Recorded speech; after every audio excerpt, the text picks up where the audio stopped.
kita membawa semuanya dalam perayaan Ekaristi syukur untuk dipersatukan dengan korban Yesus dan melihat kembali pelayanan kita dalam terang cahaya firman yang baru kita dengar.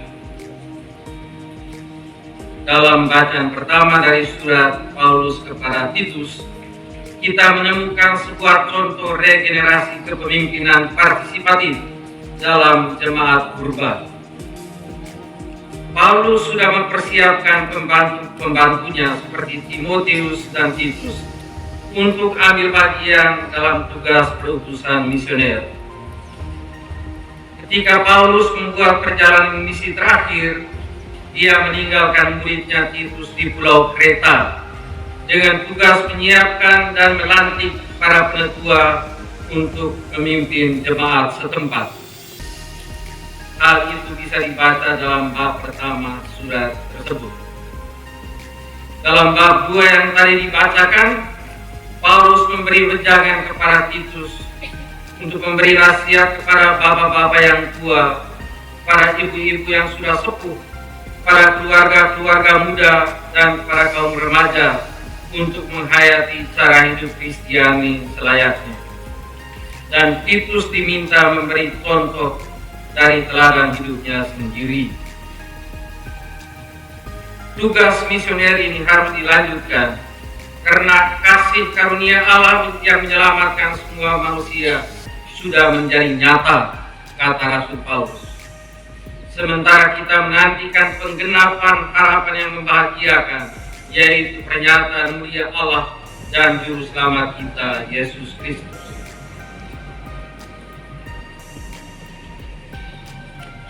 Sejak awal perputusan para murid hingga pemenuhan kerajaan Allah pada akhir zaman.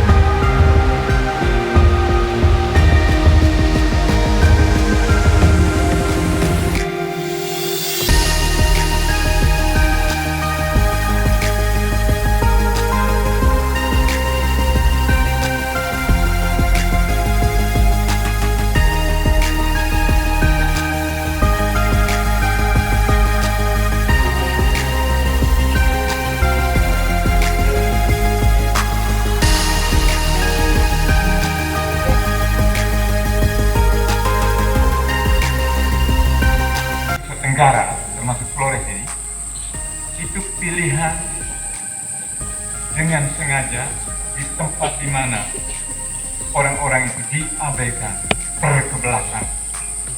Wilayah kita yang belum tahu membaca menulis, orang-orang di kampung. Pada perayaan 25 tahun berkiprahnya Divisi Perempuan Tim Relawan untuk Kemanusiaan dari dan untuk Nian Sika, pemberkatan kantor truk yang baru, dan peringatan 1 tahun meninggalnya Suster Estokia, izinkan saya menceritakan sedikit kisah tentang Suster Estokia. Saudara-saudari terkasih, cinta itu telah pergi, namun roh dari cinta itu masih hidup di antara kita. Pada kesempatan ini saya mau menyapa Suster Estokia dengan 2 sapaan. Yang pertama, Suster Estokia adalah pahlawan pendidikan, pahlawan tanpa tanda jasa. Beliau adalah seorang guru yang riang gembira, tegas dan berwibawa, juga keras pada saat-saat tertentu. Yang kedua, Suster Estokia sebagai pahlawan kemanusiaan, pahlawan cinta. Sebagaimana saya pernah ungkapkan beberapa waktu lalu dalam seminar, beliau ini memiliki pribadi yang karismatis. Sosok Suster Estokia selalu membuat orang lain merasa istimewa, dihargai dan didengarkan. Suster selalu membina hubungan yang baik dengan orang lain dan dengan cara menghargai dan membuat orang lain merasa dirinya penting.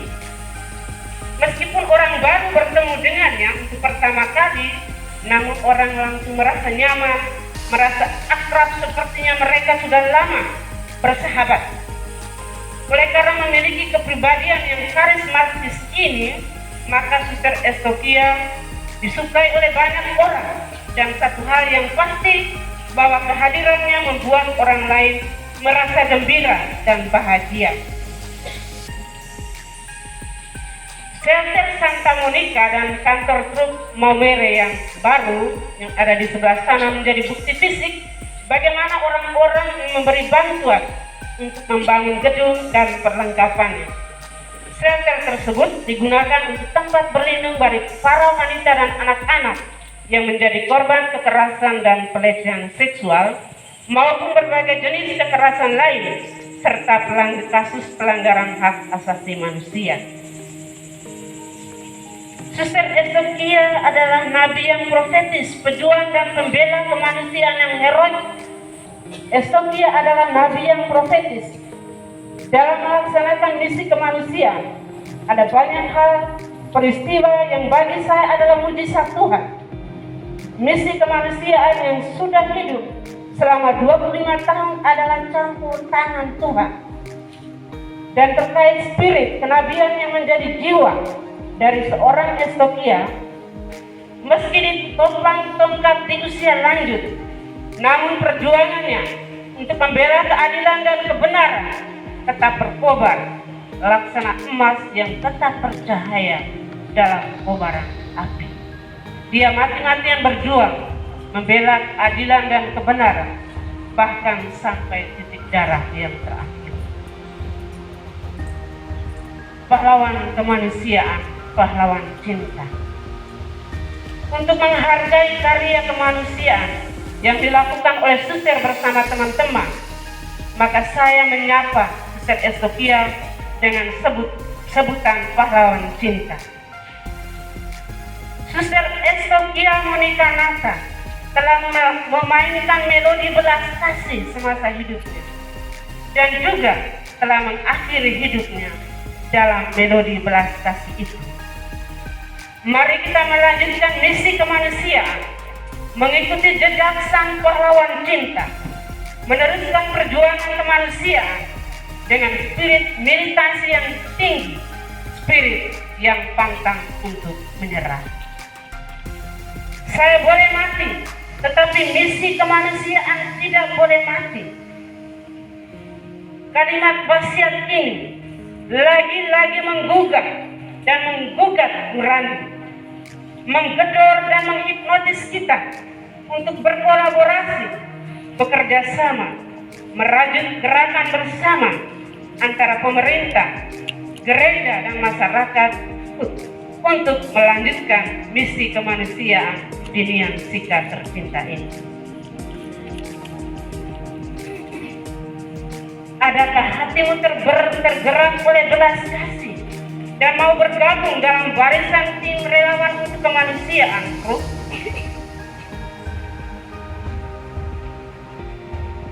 Pelayan dalam karya kemanusiaan.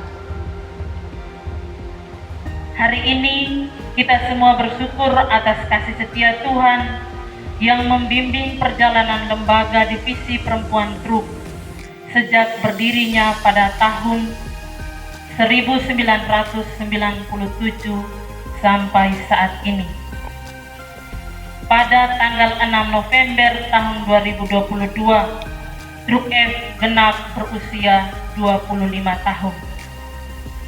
Generasi pendiri lembaga ini yang saya sebut beberapa tokoh, yakni Pater Leo Kleden SPD, Pater Ansel Doredai SPD, Pater Robert Mirsel SPD, Pater Hubert Thomas SPD, Bruder Gebi Wangak SPD, Oma Suster Eustokia SSPS, Bapak Alex Longinus, Mitra Awam, mendirikan lembaga ini sebagai wadah untuk memperjuangkan dan menegakkan hak-hak masyarakat kecil dan tertindas, mereka yang terpinggirkan, teraniaya, dan terampas kehormatan hak-haknya.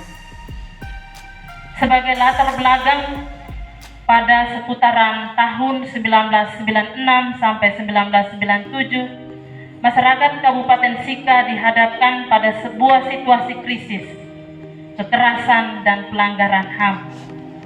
Siap dan apresiasi untuk truk dan juga untuk sama saudara yang berkarya dalam kegiatan ini.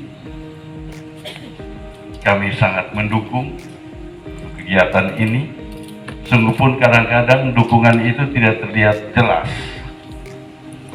tapi bahwa kami selalu memberikan dukungan dengan doa-doa kami dan juga dengan apa yang bisa kami berikan itu kalau memang dapat kami berikan. Dan memang untuk karya-karya seperti ini tidak gampang, justru butuh orang-orang yang memiliki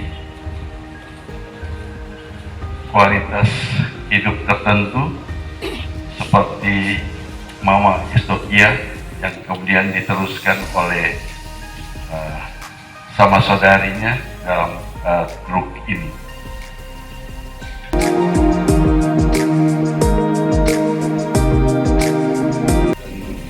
Semoga damai Tuhan turun atas rumah ini dan semua yang tinggal di dalam, sekarang dan selama-lamanya. Marilah berdoa. Allah Bapa yang Maha Kasih, kami bersyukur atas limpahan berkat-Mu kepada kami. Atas kemurahan hati-Mu, Engkau memperkenankan kami memiliki rumah kantor baru yang akan kami tempati. Dengan rendah hati kami mohon kepada-Mu, agar Engkau memberkati dan menguduskan rumah kantor baru kami ini, sebagaimana Engkau menguduskan tempat tinggal Abraham, Ishak, dan Yakub. Berkati juga mereka yang akan tinggal di dalam.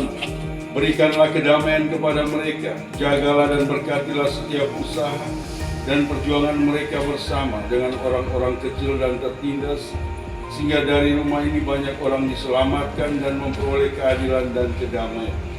Doa ini kami panjatkan kepada-Mu dalam nama Yesus Kristus Tuhan dan Juru Selamat kami kini dan sepanjang masa. Amin.